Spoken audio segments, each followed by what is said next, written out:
आप देख रहे हैं तेलंगाना समाचार। अस्सलाम वालेकुम नाज़रीन, आज हम टीआरएस कायद जनाब सैयद नईमुद्दीन साहब से गुफ्तगू करेंगे।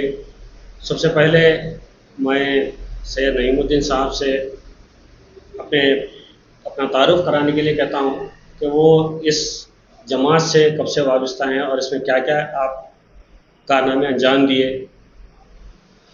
अस्सलाम वालेकुम रहमतुल्लाहि व बरकातुहू। पहले तो तेलंगाना मीडिया और जेड मीडिया को मैं शुक्रिया अदा करता हूँ जो आके मुझे इंटरव्यू दे रहे हैं। और मेरा नाम सैयद नईम है। मैं जो सो पुराना क़याद हूँ टीआरएस पार्टी का।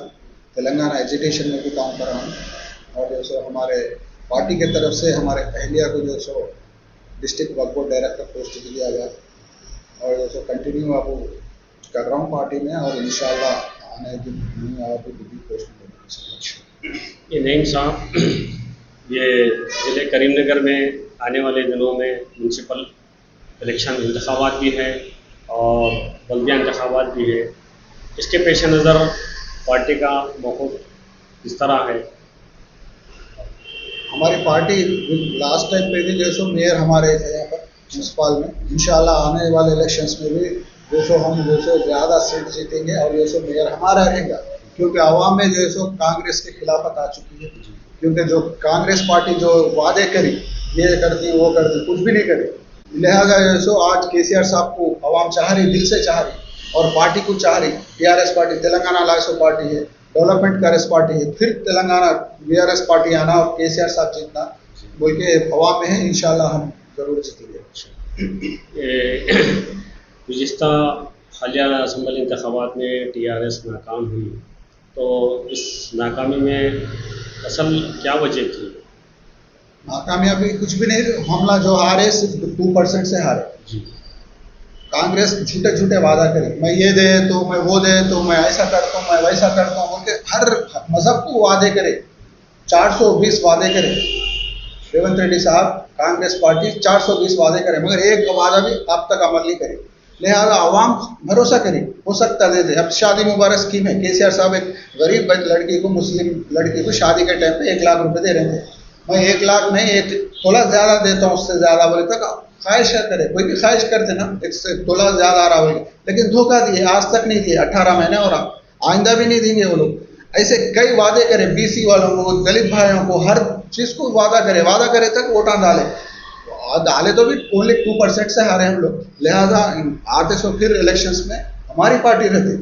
केसीआर साहब के दौरे हुकूमत में मुसलमानों को रिजर्वेशन दिया जाएगा बोल के बार बार कहा गया और ख़ुद केसीआर साहब हुकूमत पे चढ़ते ही फौरी 4 महीने में रिजर्वेशन मुसलमानों को दूंगा बोल के कहे थे। ये वादा पूरा नहीं होने से क्या ये वजह है कि टीआरएस पीछे हो जाने की?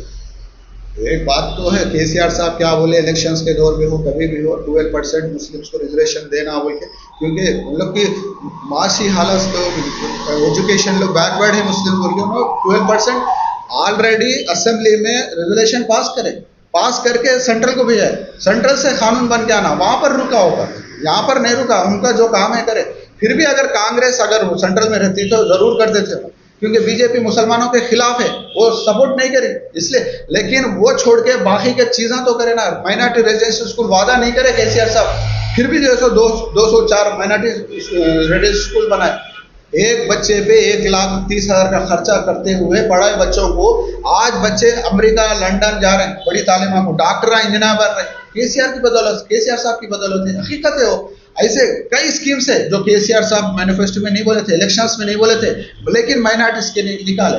नहीं साहब, ये हालिया म्यूनसिपल इलेक्शन के लिए वार्ड वाइज जो है रीसेट किया जा रहा है, तो इस सिलसिले में पार्टी क्या उसको एक्सेप्ट करते हुए आगे बढ़ेंगी या फिर उसको कुछ ये उसके ताल्लुक से आपको मौका?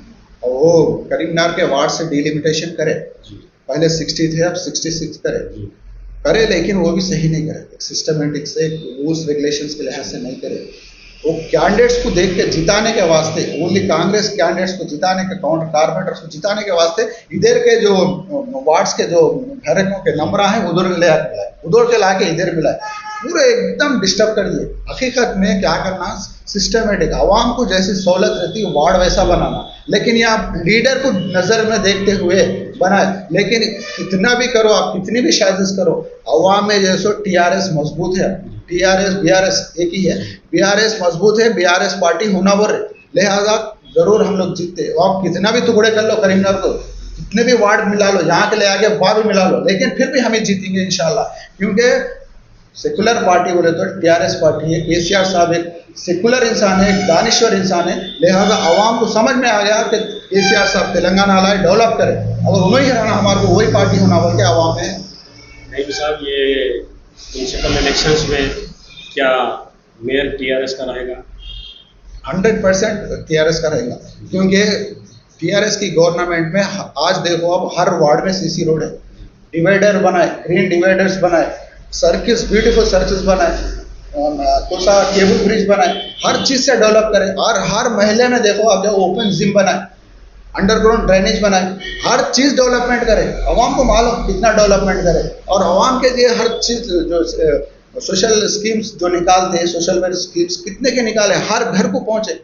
लिहाजा जो सो आवाम खुद चाह रही बीआरएस पार्टी यहाँ का मेयर रहना, और जैसो कंट्रोल में बीआरएस पार्टी स्टेट में भी रहना बोल के, लिहाजा हम लोग जरूर जीते, हमारा मेयर रहता है इंशाल्लाह। टीआरएस की गवर्नमेंट में मुस्लिम माइनॉरिटीज़ को लोन जब दिया गया तो उसमें कुछ धांधलियाँ हुई, इस तरह से शिकायत आ रही है, इस बारे में आपका मौक़िफ़ क्या है?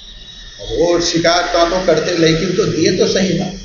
एक कहावत है बोलते, उर्दू में बोलते, नहीं से तो नक्का मामू सही बोलते ही बोलते, मतलब दिए तो सही ना, थोड़ों को पहुँच, हर एक को तो इंसाफ नहीं पहुँचता भाई, हर एक को नहीं कर सकते, हर क्यों नहीं कर, थोड़ों को तो मिला, स्टेप बाय स्टेप दे रहे थे, थोड़ों को दिए, एक लिस्ट आई, सेकंड लिस्ट, और दे रहे थे कंटिन्यू। अब तो पूरा ब्रेकेज हो गया ना, अब तो 1 रुपया भी नहीं मिल रहा ना, फिर जो मिले उतना फायदा उठाए, जो भी अपनी जो रोजगारी लगा लिए, कर लिए, काम जी रहे।